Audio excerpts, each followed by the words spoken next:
প্রিয় দর্শক, চ্যানেল আয়ের পর্দায় স্বাগত জানাই। মানুষের আশা আকাঙ্ক্ষা প্রত্যাশা নিয়ে আমাদের আয়োজন এখন কি চাই। 5ই আগস্ট সরকার পতনের পর অনেকগুলো দাবির মধ্যে একটি ছিল ক্রীড়াঙ্গনে পরিবর্তনের দাবি, এবং সেই দাবির পরিপ্রেক্ষিতে এখন পর্যন্ত পরিবর্তিত হয়েছে ক্রিকেট বোর্ডের নেতৃত্ব। পদত্যাগ করেছেন বোর্ড সভাপতি নাজমুল হাসান পাপন। তার জায়গায় সভাপতির দায়িত্বে এসেছেন সাবেক কৃতি ক্রিকেটার এবং জাতীয় দলের প্রাক্তন প্রধান নির্বাচক ফারুক আহমেদ। অন্যান্য ক্রীড়া ফেডারেশনের নেতৃত্বে পরিবর্তনের দাবিও উচ্চারিত হচ্ছে বেশ জোরে সোরে। আমাদের ক্রীড়াঙ্গন সম্পর্কে যেসব অভিযোগ শোনা যায় সেগুলোর মধ্যে কিছু হচ্ছে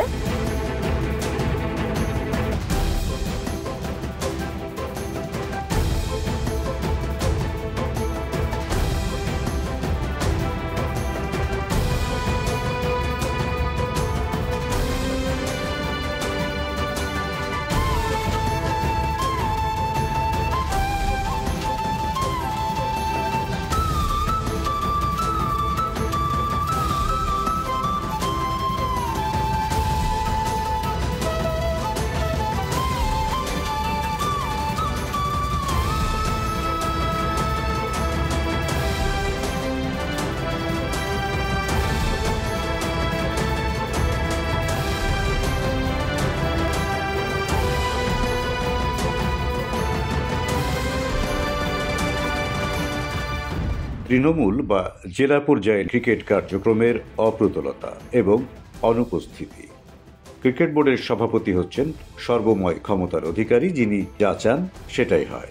ক্রিকেট বোর্ডের পরিচালক হওয়ার জন্য কোটি কোটি টাকা খরচ করেন কেউ কেউ। বিভিন্ন কেনাকাটা, মাঠ তৈরি, স্থাপনা নির্মাণ ও উন্নয়ন কার্যক্রম সহ বিদেশ ট্যুর এ দুর্নীতি। খেলোয়াড়দের চেয়ে গুরুত্বপূর্ণ ক্রিকেট বোর্ডের কর্মকর্তাগণ।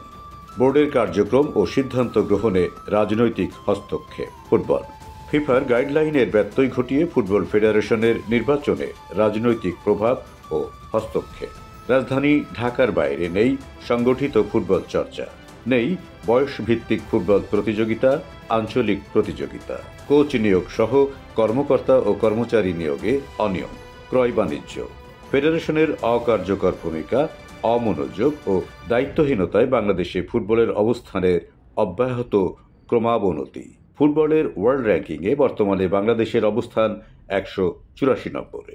ক্রিকেট ও ফুটবল ছাড়াও Bangladesh hockey federation, Olympic association, kabaddi federation সহ অন্যান্য ফেডারেশনের বিরুদ্ধেও রয়েছে নানা অভিযোগ। বিভিন্ন ক্রীড়া ফেডারেশনের হর্তাকর্তা হয়ে আছেন রাজনৈতিক সরকারের আস্থাভাজন সরকারি কর্মকর্তা ও দলীয় নেতারা।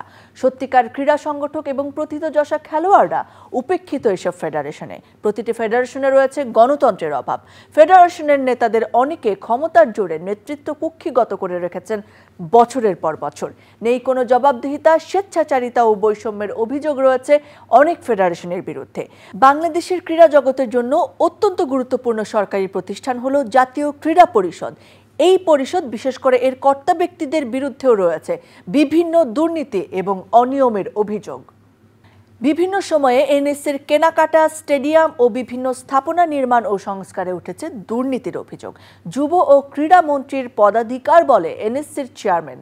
সবচেয়ে বড় হতাশার কথা, দেশের ক্রীড়ার উন্নয়নের জন্য এসব প্রতিষ্ঠান ও ফেডারেশন কি কি কাজ করেছেন তা দৃশ্যমান হয়নি জনগণের কাছে, বরং যে কোনো ব্যক্তিগত আকাঙ্ক্ষা ও অভিলাষ পূরণের প্ল্যাটফর্মে পরিণত হয়েছে দেশের অধিকাংশ ক্রীড়া ফেডারেশন। প্রিয় দর্শক, আমাদের আজকের বিষয় আমরা নির্ধারণ করেছি চাই দুর্নীতিমুক্ত, সচল ও প্রাণোচ্ছল ক্রীড়াঙ্গন।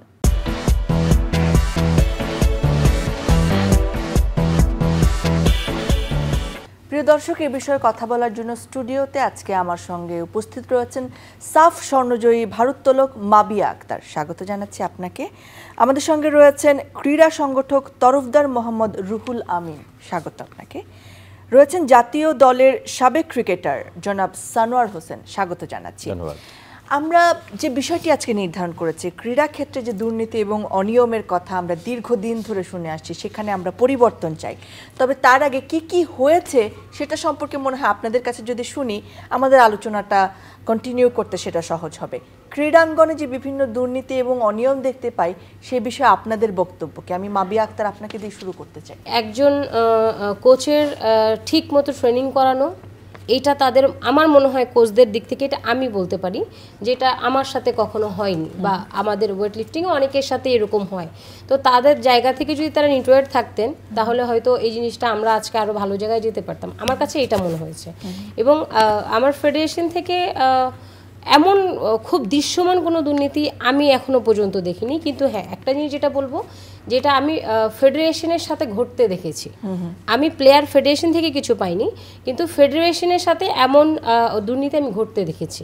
যেমন যদি কখনোই কোনো ফ্যাসিলিটির জন্য আমরা ঊর্ধ্বতন কর্মকর্তাদের সাথে যাই বা আমাদের থেকে যারা প্রভাবশালী যারা আমাদেরকে হেল্প করতে পারবে, আমি যেটা বোঝাতে চাচ্ছি যাদের কাছে আমরা হেল্প চাই, আচ্ছা ফেডারেশনের পক্ষ থেকে যখন আমরা ফেডারেশনের পক্ষ থেকে যাই, আমি বহুবার আমি নিজে স্বয়ং নিজে অ্যাজ এ ফেডারেশনের কোনো মেম্বার না বা কিছুই না, আমি প্লেয়ার হয়েও ওইটুকু অধিকার আমার ফেডারেশন আমাকে দিয়েছিল যে কোনো কাগজ আমি নিয়ে যে কোনো কোথাও জমা দিতে পারি। তা আমি বহুবার আমাদের জাতীয় ক্রীড়া পরিষদ NEC-তে কাগজ জমা দিয়েছি। আমাদের একটা ছোট একটা জিমনেশিয়াম, ওই জিমনেশিয়ামটাকে বড় করে একটা হোস্টেল করে দেওয়ার জন্য আমাদের নিজস্ব কোনো হোস্টেল নাই, আমাদের ডিসিপ্লিনের নিজস্ব কোনো হোস্টেল নাই। আচ্ছা আমরা চেয়েছিলাম আমাদের জিমটা যেন বড় করে দেয় এবং একটা হোস্টেল করে দেয় এবং আমাদের যেই ট্রেনিংয়ের যেই ফ্যাসিলিটির যে ইকুইপমেন্টসগুলি লাগে সেইগুলি যেন আমাদেরকে দেওয়া হয়। প্রত্যেকবার একটা কথাই আমাদেরকে শুনতে হয় যে এই তো করে দিব, নতুন বাজেট হলে করে দিব, আমরা এই তো করে দিচ্ছি, প্রত্যেকবার আশাই দিয়ে যাওয়া হয়েছে এবং আমাদের বলছে দিবে, সেটা আজ পর্যন্ত কোনদিন বাস্তবায়ন হয় নাই। অনেক ধন্যবাদ আপনাকে। সানোয়ার হোসেন, আপনার কাছে শুনতে চাই, দীর্ঘদিন খেলেছেন এবং এখনো ক্রীড়াঙ্গনের সঙ্গে যুক্ত রয়েছেন, আপনার চোখে কি পড়েছে এই দীর্ঘ সময় ধরে অনিয়ম এবং দুর্নীতি? প্রবলেমগুলি যেটা বলেন বাংলাদেশ, আমি হয়তো বা ওভারঅল স্পোর্টসই যদি সবার ওভারঅল স্পোর্টসের কথা বলি, স্পোর্টসের রাইট জায়গায় রাইট পিপলগুলি নেই, এটা একটা বড় সমস্যা। আর হলো আমাদের স্পোর্টস ক্রিকেটের কথা যেটা বলি, আমাদের ক্রিকেটটা fully control by Dhaka cricket board, যেটা ক্রিকেট বোর্ড ডিসেন্ট্রালাইজ করা না, মানে ডিস্ট্রিক্টগুলিতে কী খেলা হচ্ছে কী হচ্ছে রাইট পিপলগুলো এখানে নেই। প্রতিটা জায়গায় যদি দেখবেন, প্রতিটা ডিস্ট্রিক্ট, নট অনলি আমি ক্রিকেট বোর্ড না, সবাই যদি দেখেন যে ডিস্ট্রিক্টগুলিতে কারা মানে হেড কারা, ওইখানে সবগুলি পলিটিক্সের বাইরে কোনো লোক নেই, সবাই রাজনৈতিক লোকজন। আমরা চাই রাইট পিপল, যারা রিয়েল অর্গানাইজার, যারা স্পোর্টস লাভার, ওই জায়গাগুলিতে ওই রাইট পিপলগুলি নেই।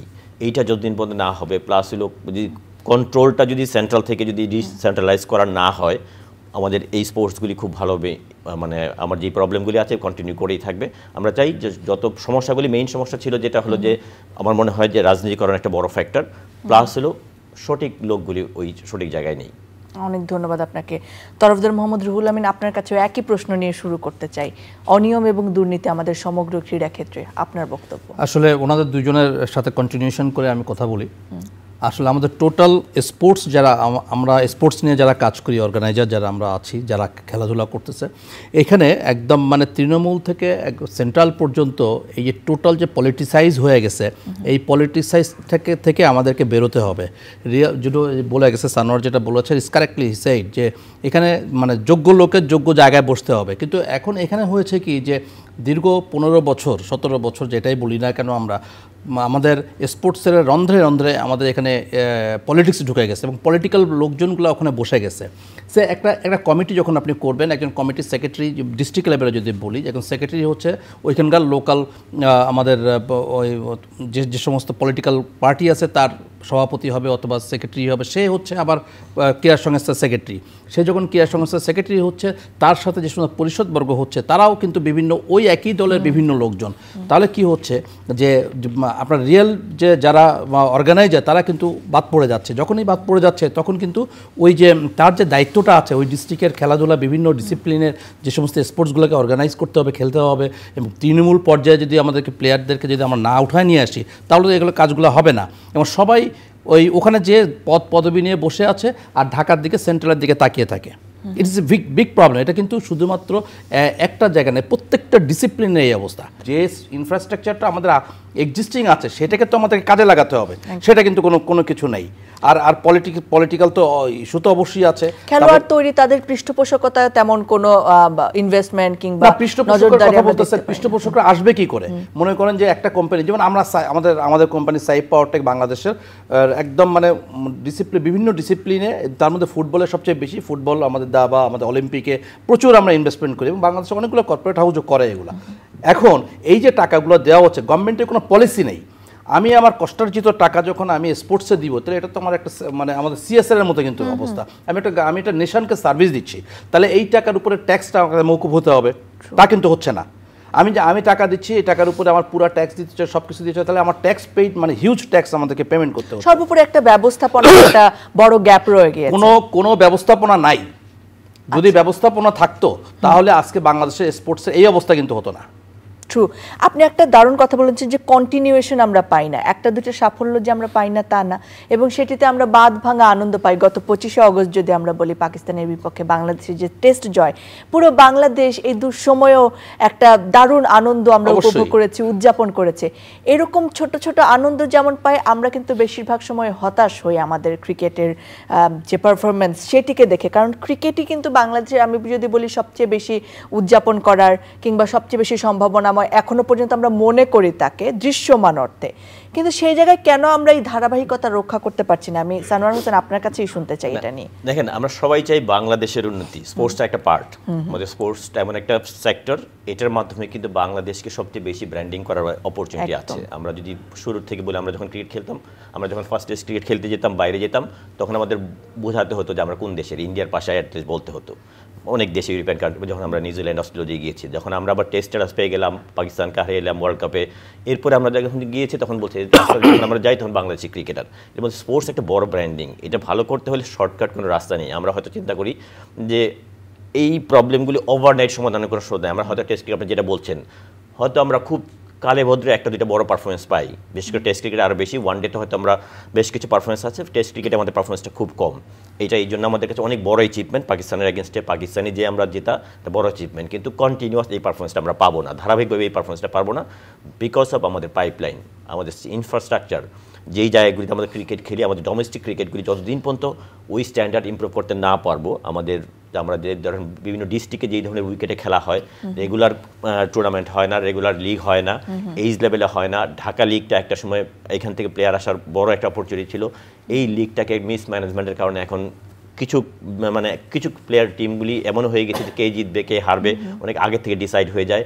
এই জায়গাগুলিতে ওয়ার্কআউট না করতে পারে যারা। আরও একটা শহরের বড় প্রবলেম যেটা আমাদের, সবাই দেখবেন ক্রিকেট বোর্ডে সবাই আমরা ডাইরেক্টর হতে চাই, আমরা অ্যাডমিনিস্ট্রেশন চাই, কেউ দেখেন কোচিংয়ে যেতে চায় না, এক্স প্লেয়াররা। কারণ এই জায়গাগুলির কাজ করবে কারা? ফুটবলে বলেন, ক্রিকেটে বলেন, মাভিয়ারা যদি ওর কোচিংয়ে আসে, ডেফিনেটলি আমাদের স্পোর্ট নেক্সট জেনারেশন উপকৃত হবে। কিন্তু আমাদের এই এখন বর্তমান যারা খেলছে, মুশফিক, সাকিব, তামিম বা ইমরুল কায়েস, যারা খেলা ছাড়বে হয়তো 2, 3 বা 4 বছরের মধ্যে সবাই খেলা ছাড়বে, এরা কেউ কিন্তু কোচিংয়ে আসবে না দেখবেন, বিকজ আমাদের বোর্ডও ওইভাবে স্ট্রাকচারটা তৈরি করে নাই, আমাদের প্লেয়ার দুই পক্ষের তৈরি করে নাই। যতদিন পর্যন্ত আমাদের এই জায়গাগুলি, আমাদের রুট লেভেলে যারা কোচিং করাচ্ছে, ডিস্ট্রিক্টে ডিভিশনে যারা কোচিং করাচ্ছে, তারা কতটুকু কোয়ালিফাইড ওই টপ লেভেলে প্লেয়ার তৈরি করার জন্য।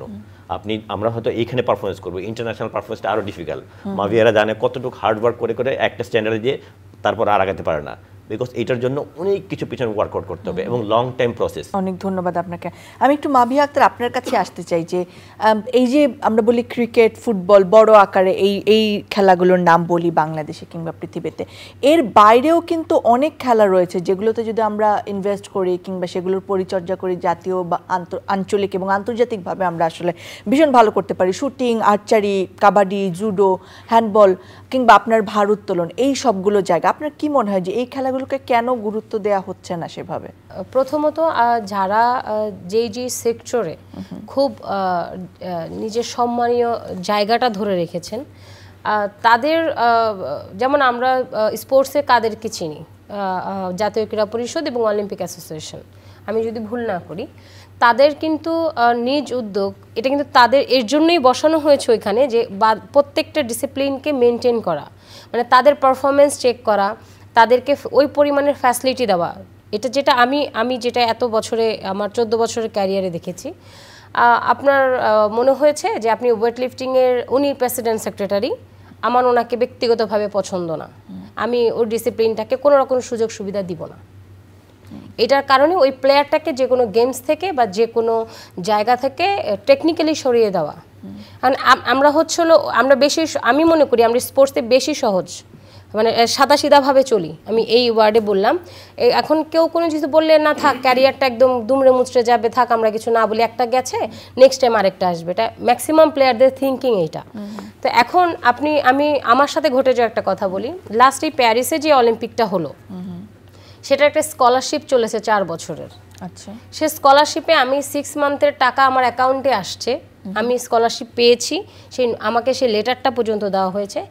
মাঝখান 6 মাস পরে আমি শুনতে পারলাম যে আমাকে স্কলারশিপ থেকে বাদ দিয়ে দেওয়া হয়েছে, কিন্তু অলিম্পিক আমাকে কোনো ইনফরমেশন দেয়নি যে আমি স্কলারশিপ থেকে বাদ।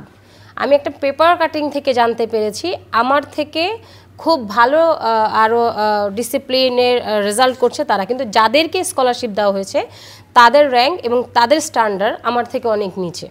এখন আমাকে এটা কেন করা হয়েছে, যেটা আমার মনে হয়েছে যে হয়তো আমার ডিসিপ্লিনটাকে তার মনে হয়েছে যে ওইখানে তার থেকে সিনিয়র এবং অভিজ্ঞ এবং স্পোর্টসের তার অনেক বড় অবদান আছে, তার জন্য তাকে টেকনিক্যালি বাদ দেওয়ার জন্য এবং তার ডিসিপ্লিনটাকে বাদ দেওয়ার জন্য সে আমাকে জব্দ করেছে।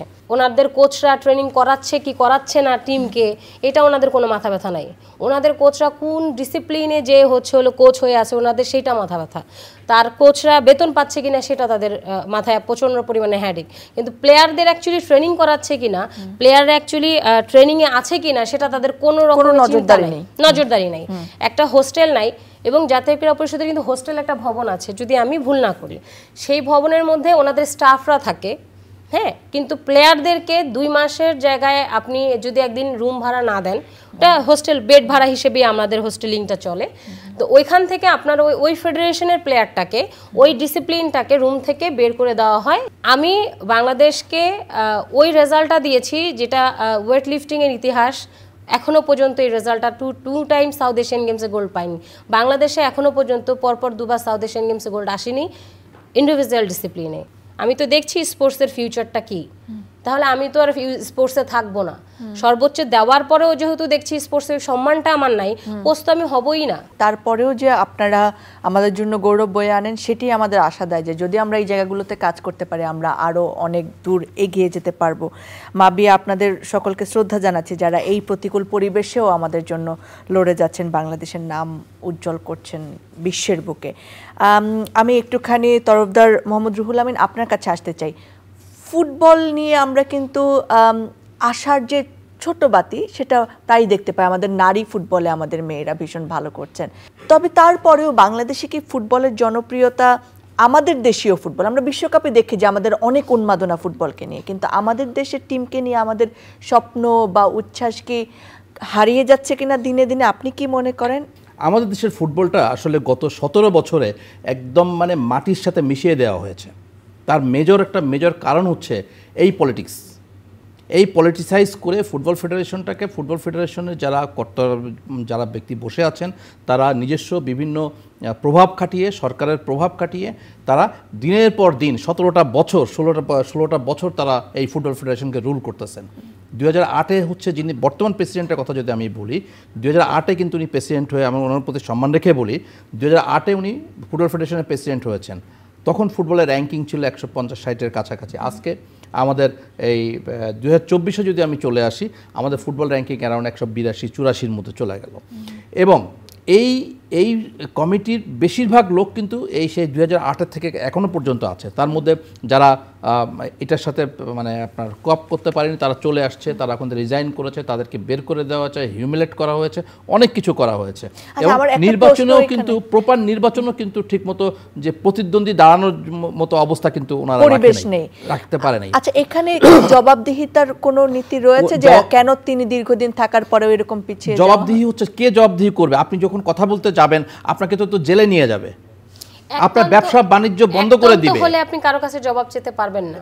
আমরা কার কাছে জবাব চাইব? আমি আমার কথা বলি, আমাদের উদ্দেশ্য ছিল ফুটবলকে ডেভেলপমেন্ট করা।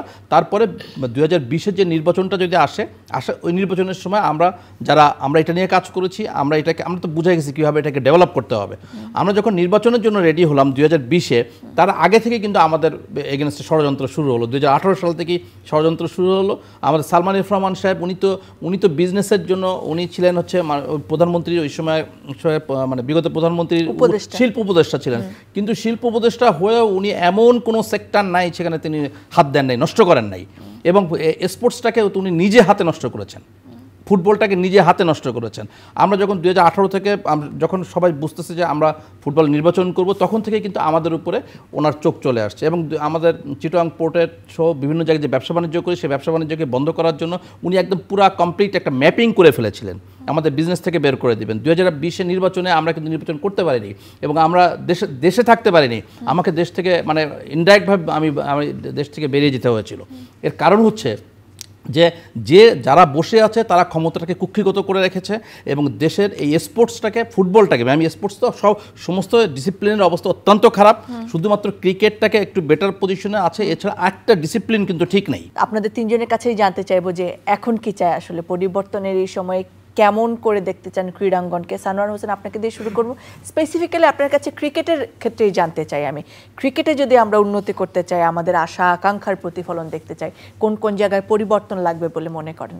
দেখেন, স্পোর্টস আলটিমেটলি সব কিছু একটা প্রসেস মধ্যেই যায়, সব কিছু একটা প্রপার সিস্টেম, প্রপার প্রসেসের মধ্যে না গেলে কোনো স্পোর্টস ইমপ্রুভ করা সম্ভব না। যেটা তাবদার ভাই যেটা বললেন যে দেশের পন্থী থাকে, দেশের বাইরে যে আমরা কেন পারফর্ম করতে পারি নাই, বিকজ অফ, যেমন ক্রিকেটই যদি বলি, ক্রিকেট বা ইন্ডিভিজুয়ালি যদি বলি, দেখেন ক্রিকেটটা বা স্পোর্টসটা কিন্তু সব স্পোর্টসই এখন কিন্তু সব মাঠের খেলা না।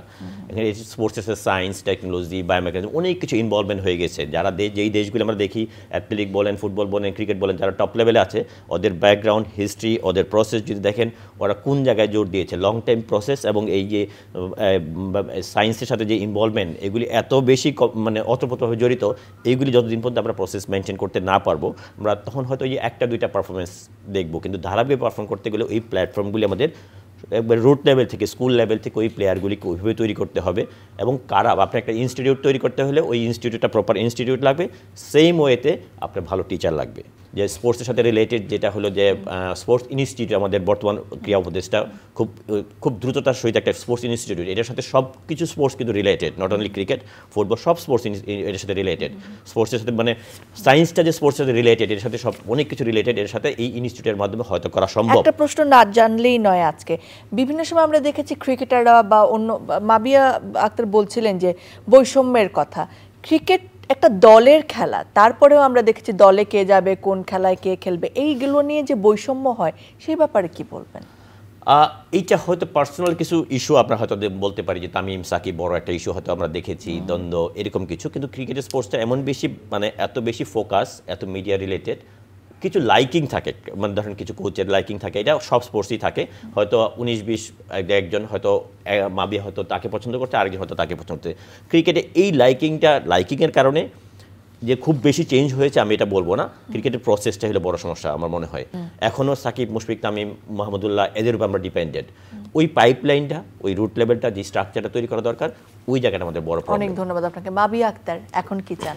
আমার ওয়েট লিফটিংটাকে খুব গুছানো একটা পরিবেশে দেখতে চাই, কারণ যেহেতু এখানে খুব ছোট থেকে আমি ওয়েট লিফটিংয়ে, এটার সাথে বলবো যে পার্ট অফ আমার ফ্যামিলি থেকেও এখন এটা ইম্পর্টেন্ট, কারণ এটা আমার প্রফেশন। তো এটাকে একটা গুছানো একটা আয়ত্তে রাখতে চাই। সেইখানে কোনো রকমের এই যে ফেস চয়েজিংটা যেন না থাকে। হ্যাঁ, একটা সুন্দর একটা হোস্টেল হবে আমাদের, একটা ইন্টারন্যাশনাল লেভেলের মতো 10টা প্ল্যাটফর্ম বিছানোর মতো একটা আমাদের হল রুম হবে, সেখানে একটা ছোট আমরা স্টোর রুমের মতো একটা হলেই করি। বৃষ্টির দিনে যেই হলটা ডুবে যায়, সেইটার মধ্যে আপনি কি করে ভাবতে পারেন যে একটা ইন্টারন্যাশনাল অ্যাসেট তৈরি হবে? তারফদার মোহাম্মদ রুহুল্লাহ আমিন, আপনার চাওয়ার জায়গাটি শুনে আজকের আয়োজন শেষ করব। আমাদের চাওয়ার জায়গাটা হচ্ছে যে সামগ্রিক যদি স্পোর্টসের কথা বলি, অবশ্যই এটা দলীয় মুক্ত রাখতে হবে। কোনো দলবাজি করা যাবে না এখানে। আবার যদি দলবাজি শুরু হয়ে যায় তাহলে স্পোর্টসের ডেভেলপমেন্ট হবে না। এটা সমস্ত ক্ষেত্রে কিন্তু নাম্বার 1। নাম্বার 2 হচ্ছে যে স্পোর্টসকে ফান্ডিং করতে হবে। শুধু ওই যে আপনার স্পন্সর দিয়ে আপনি স্পোর্টস চলবে না, সরকার থেকে স্পেশাল অনুদান দিতে হবে প্রতিটা ডিসিপ্লিনকেই। যদি সেই ডিসিপ্লিন যদি প্রপার টাকা না দেওয়া হয় তারা কিন্তু কাজ করতে পারবে না, এটাও ঠিক। এবং এই যে টাকাটা দেওয়া হবে সেটারও কিন্তু প্রপার অডিটেড থাকতে হবে। যেমন ফুটবল ফেডারেশনে অত্যন্ত দুঃখজনক বিষয় যে ফার্স্ট টাইম ফুটবল ফেডারেশনে 20 কোটি টাকা দেওয়া হয়েছিল গত টার্মের, গত 2 বছর 3 বছর আগে। এবং এটার পিছনে আমরাও সংগ্রাম করে আমরাও কথা বলেছিলাম, না ফুটবলকে টাকা দিতে হবে। ফুটবল বলে কোনো কথা না, প্রত্যেকটা ডিসিপ্লিনকে, এবং ফুটবলকে মনে হয় অ্যারাউন্ড 20 কোটি টাকার মতো একটা টাকা দেওয়া হয়েছিল ওই সময়, বাজেটে টাকা দেওয়া হয়েছিল। সেই টাকা ফুটবল ফেডারেশন খরচ করে ঠিকমতো এটা যেটা জানা গেছে, আমরা যেটা শুনেছি এনএসসিতে যেটা রিপোর্ট সাবমিট করার কথা ছিল, টাকা কোথায় খরচ হয়েছে, কী হয়েছে, এটা ঠিকমতো এবং কি যে কারণে টাকাটা দেওয়া হলো সেই কারণ অনুযায়ী টাকাটা খরচ হয়েছে, এটা যে পারে নাই বলে কিন্তু আবার বন্ধ হয়ে গেছে।